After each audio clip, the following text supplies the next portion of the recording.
It's official. The FDA has finally posted the new fiscal year 2023 pricing for the FDA user fees. Yep, every year the pricing usually goes up. I've only seen it go down once in my entire history, and that was because we actually had a little bit of decrease in the cost of goods. They adjust the pricing of 510Ks each year for inflation. And so typically it goes up, but one year it did go down relative to the previous year when they did the calculation. So this year, because our gas prices and other things have gone up substantially, we saw a big increase. And I was expecting 50% based on what I saw originally published, based on the negotiations between industry groups and the FDA. I was expecting a 50% increase. Unfortunately, the increase is actually more than that for a 510K.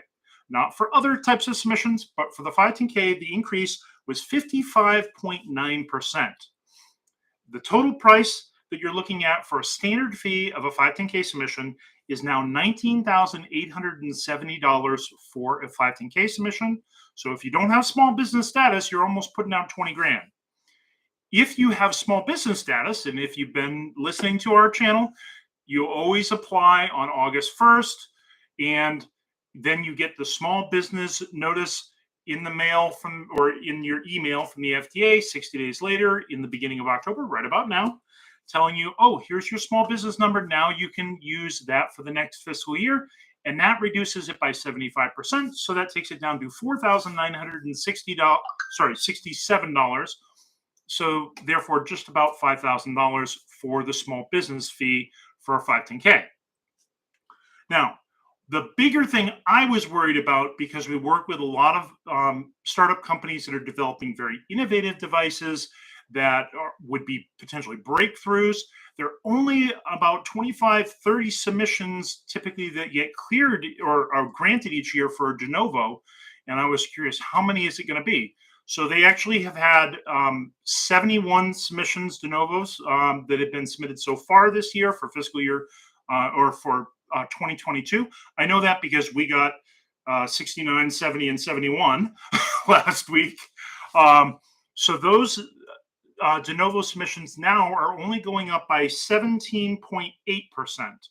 So that's a big increase, but it's a whole lot better than looking at 55.9%. So a new de novo submission now is a standard fee of $132,464, so $132,000.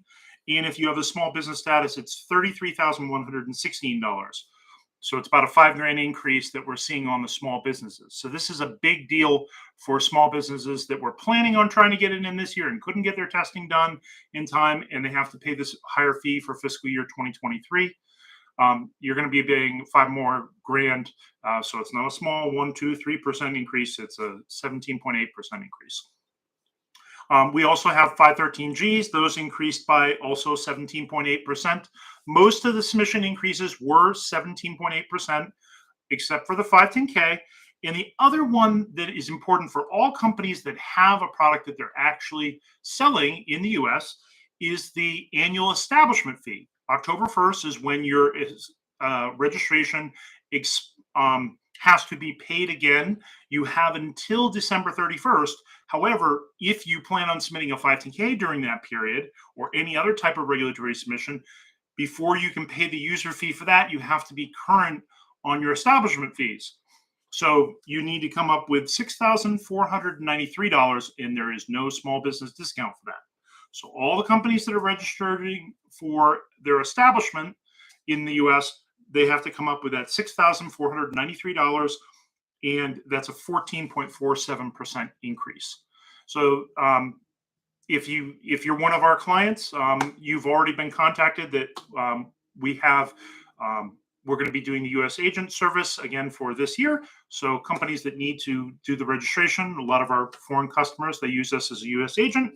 They're going to need to pay that higher fee, but it's fortunately, it's not a 17% or a 50% increase, but it is a little more than I was expecting. I was expecting $6,250 based on the documents that had been released, but it was actually a little higher. I think that really is all I wanted to share with companies in terms of what the status is. Down below in the links, we're going to put a link for our blog where we're going to talk about the small business fees and where you can find those and how you pay for those and the increase. So there will be a blog link, and then we have a table already put on our homepage for the new pricing. But if this is something that you think other people in the medical device industry might be interested in, hey, the prices have gone up, you got to make sure you get your small business fee. Please click like below and share it with other people so other people know and won't hurt our channel. So we have maybe a few more people logging into our live sessions on Friday and asking questions.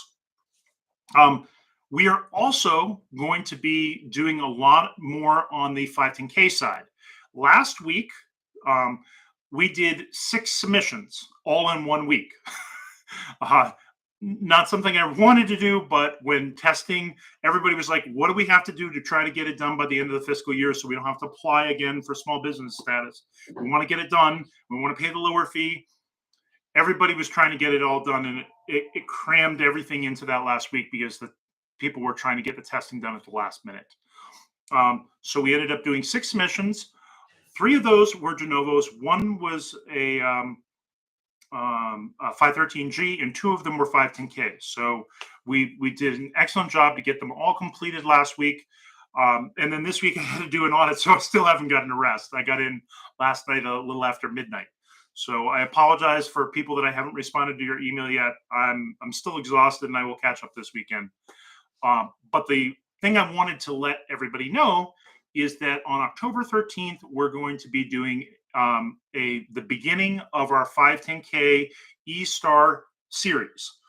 After doing 6 of these submissions, and 5 of those were E-Stars, and only 1 wasn't, I have learned a lot about doing E-Stars. Repetition is how you learn and you make mistakes.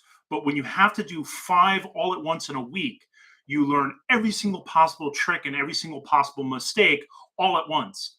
And so when I did have some time to sit there with a beer and relax a little bit, I took some notes about things that I wanted to do differently and things I wanted to teach in this series. And so we're going to give you some really good insights on how to do your planning for testing. The testing plan is key, and there's some things that I would do differently now that I've done this many E-Stars.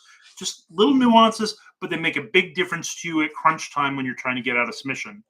Other things that we've identified, certain labeling requirements. We're going to be updating our labeling templates with specific notes that link back to the E-Star. Another thing that we've identified already in a previous webinar that I did, the 510K E-Star template doesn't have some of the sections the old 510K requirements indicated. Like, for instance, an example is the Class 3 explanation, the summary of Class 3 devices. That hasn't been applicable for several years now, and it is now completely taken out of the 510K E-Star. There are several examples like that, like a table of contents isn't relevant anymore because everything's organized as per the E-Star. And people have been saying, well, it takes a lot longer to fill them in. My whole team is like, it takes so much longer to do this. But with these tips that I'm going to give people in the 510K course. So if you sign up for our 510K course, go to Medical Device Academy medicaldeviceacademy.com/510K-course. You'll be able to sign up for our course. You get all of our templates, the ones that we used last week, as well as these webinars. Every single week for 30 weeks, except the weeks where I'm doing an audit or something. So there will be over 20 webinars that we'll be doing about each of the sections for a 510K. And there are 15, 16 sections in the new E-Star, plus there'll be some supplemental ones that give you other tips and tricks. So total, you're going to have over 20 brand new webinars that are dedicated to the E-Star process, giving you tips and tricks how to get your submission done more efficiently and make fewer mistakes and have a higher success rate. And we're going to also reorganize all our templates right now. Everything is organized by volume. And I've been like, should I number them by section? Should I number them by volume? What should I do? I've decided what I'm going to do is I'm going to change all the templates to organize A, B, C, D, E, F, G, because there's only 15 or 16 sections. and they don't match up with the old numbering system. And if I just use numbers, it'd be like, well, is that the old section 10 or is that the new section 10? So we're going to do everything by letter instead, and we're going to organize the templates and the video about that section together, just like we've done recently with our all of our procedures for the quality system. We'll organize them the same way. That way, as we update things, we don't have to update our automated emails that go out to people. The current subscribers will just get an email saying there's been an update, so go check out the folder. And the new customers will just get the email saying, here's the link to the folder that has everything you're looking for. So that'll keep it much more organized for people than our current system, which is 2 separate folders that are very large. I'm also thinking that might help people. For companies, sometimes they don't have a big Dropbox account like we do that's terabyte sized. When you have smaller Dropbox accounts that are free, you can't download all the videos. So hopefully we can give you one at a time, and you can download them and then remove it from your Dropbox, and that will help you access those. And you just keep a handle on those links so you can go back to them and visit them when you need to. And I think that will really help people access it when they don't have a gigantic Dropbox account. So those are the things that I want to share. Big news was new 510K user fees are available online. You can pay the user fee now for the next fiscal year. You couldn't do that until you could pay the fee. So for the last several days, nobody could do any submissions. In addition to that, the pricing, what they are for 510K versus de novo, big difference in the 510K, medium difference in the de novos. And also the announcement October 13th, every Thursday at, I believe, 9:55 Eastern time is when our reoccurring webinars will be for the 510K course, updating it to the new eStar template. So if you have any questions, that's what you sign up for. You just go to our 510K course page. It will only be available to the people that buy the course. So if you aren't buying the 510K course, you're not going to get the live sessions. You will get a recording if you buy the individual ones. But if you want to participate in the live session and ask questions, you have to pay for the whole course. My apologies. A little coughing here. So, excuse me. Don't forget to like. Don't forget to like and share the link to people that need to know about the new pricing and to let them know about the new course. And I'll put links below for the course. But you can sign up anytime. All the sessions will be recorded. So if you miss one or two, you haven't missed much because you can watch the recording. And once you bought it, you get all the free updates forever. As long as I'm doing business, you'll get the free updates. I hope that answers everybody's questions about 510Ks. I hope you had as good a week as we did, finishing 6 submissions. And looking forward to questions for next week. So don't forget to put questions if you have them in the comments, or send them to our suggestion box page. So medicaladviceacademy.com/suggestion box. Have a great weekend. Bye-bye.